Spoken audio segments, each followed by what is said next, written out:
Last Thursday, the United States Senate crossed one of the gravest thresholds that exists in our system of government. We began just the third presidential impeachment trial in American history. This is a unique responsibility which the framers of our Constitution knew that the Senate, and only the Senate, could handle. Our founders trusted the Senate to rise above short-term passions and factionalism.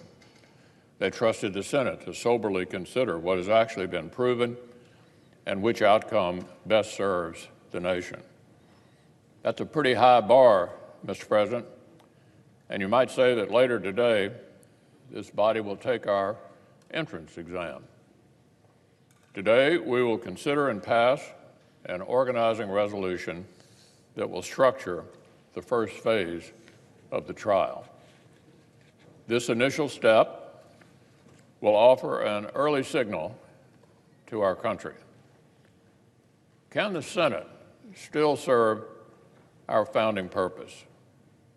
Can we still put fairness, even-handedness, and historical precedent ahead of the partisan passions of the day? Today's vote will contain some answers. The organizing resolution we'll put forward already has the support of a majority of the Senate.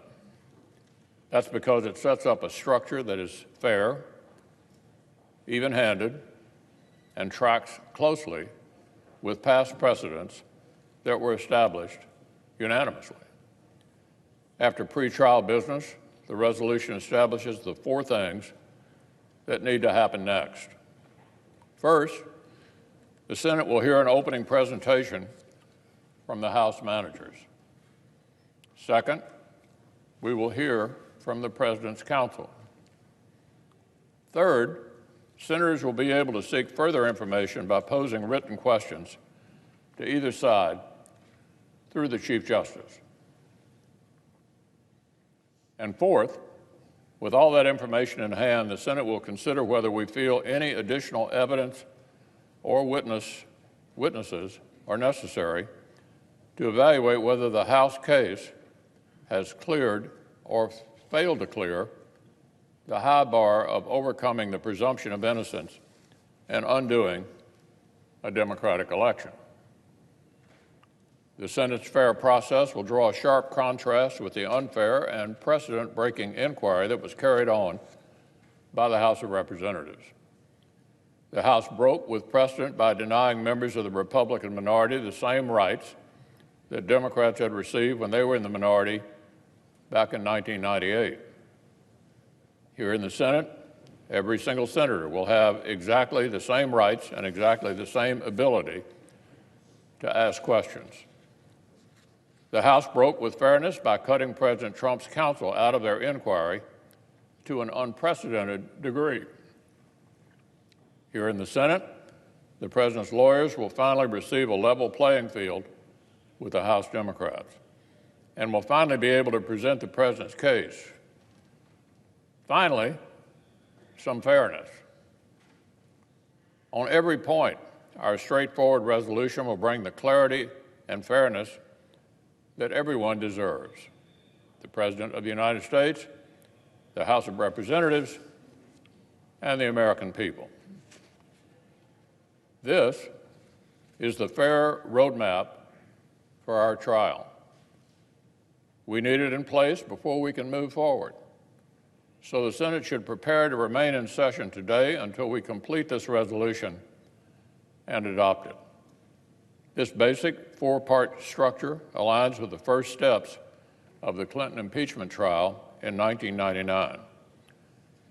21 years ago, 100 senators agreed unanimously that this roadmap was the right way to begin the trial. All 100 senators agreed the proper time to consider the question of potential witnesses was after opening arguments and senators' questions.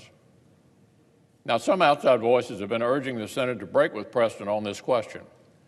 Loud voices, including the leadership of the House majority, colluded with Senate Democrats and tried to force the Senate to pre-commit ourselves to seek specific witnesses and documents before senators had even heard opening arguments or even asked questions. These are potential witnesses, Mr. President, whom the House managers themselves declined to hear from, whom the House itself declined to pursue through the legal system during its own inquiry. The House was not facing any deadline. They were free to run whatever investigation they wanted to run. If they wanted witnesses who would trigger legal battles over presidential privilege, they could have had those fights. But the chairman of the House Intelligence Committee and the chairman of the House Judiciary Committee decided not to. They decided their inquiry was finished and moved right ahead. The House chose not to pursue the same witnesses they apparently would now like the Senate to pre-commit to pursuing ourselves. As I've been saying for weeks, nobody will dictate Senate procedure to United States senators. A majority of us are committed to upholding the unanimous, bipartisan Clinton precedent against outside influences with respect to the proper timing of these mid-trial questions.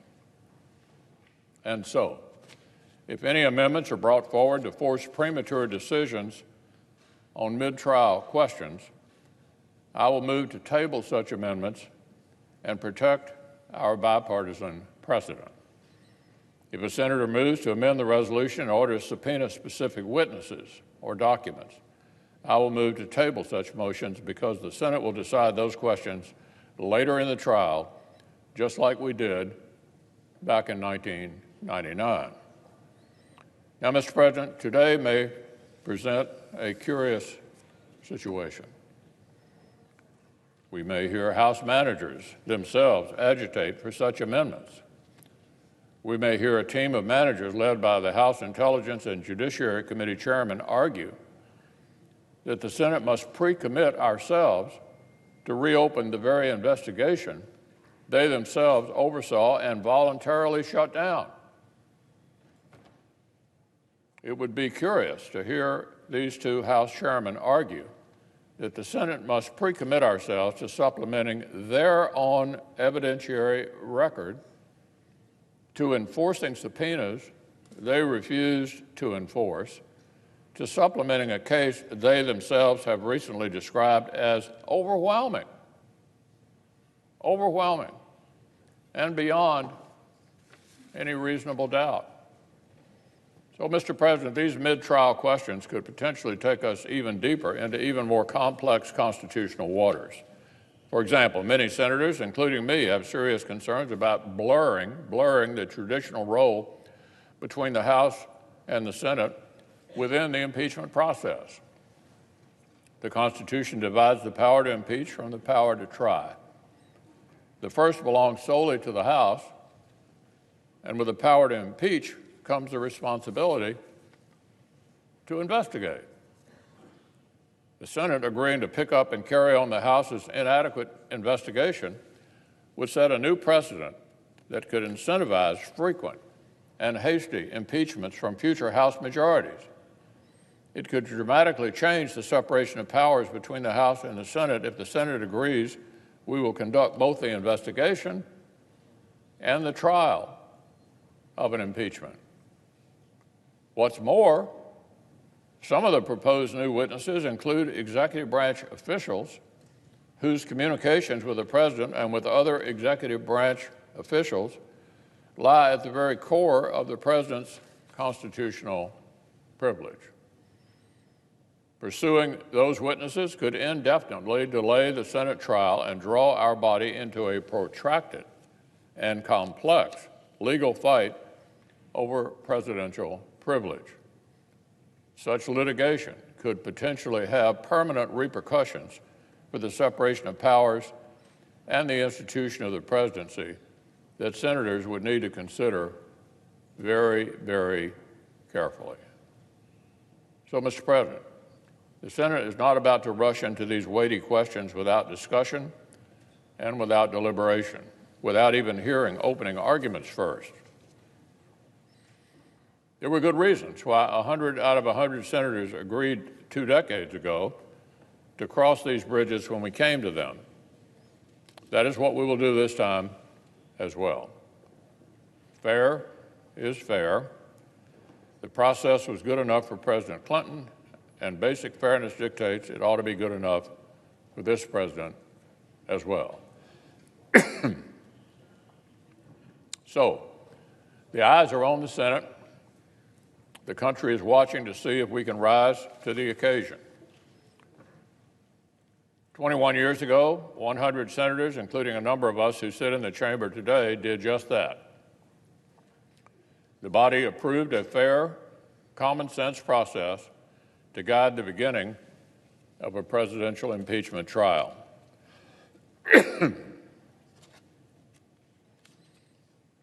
Today, 2 decades later, this Senate will retake that entrance exam. The basic structure we're proposing is just as eminently fair and even-handed as it was back then. The question is whether senators are themselves ready to be as fair and as even-handed.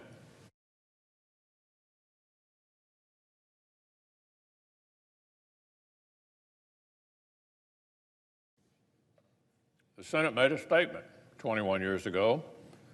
We said that presidents of either party deserve basic justice and a fair process. A challenging political moment like today does not make such statements less necessary, but all the more necessary, in fact. So I would say to my colleagues across the aisle, there is no reason why the vote on this resolution ought to be remotely partisan. There's no reason other than base partisanship to say this particular president deserves a radically different rule book than what was good enough for a past president of your own party. So I would urge every single senator to support our fair resolution. I urge everyone to vote to uphold the Senate's unanimous bipartisan precedent of a fair process.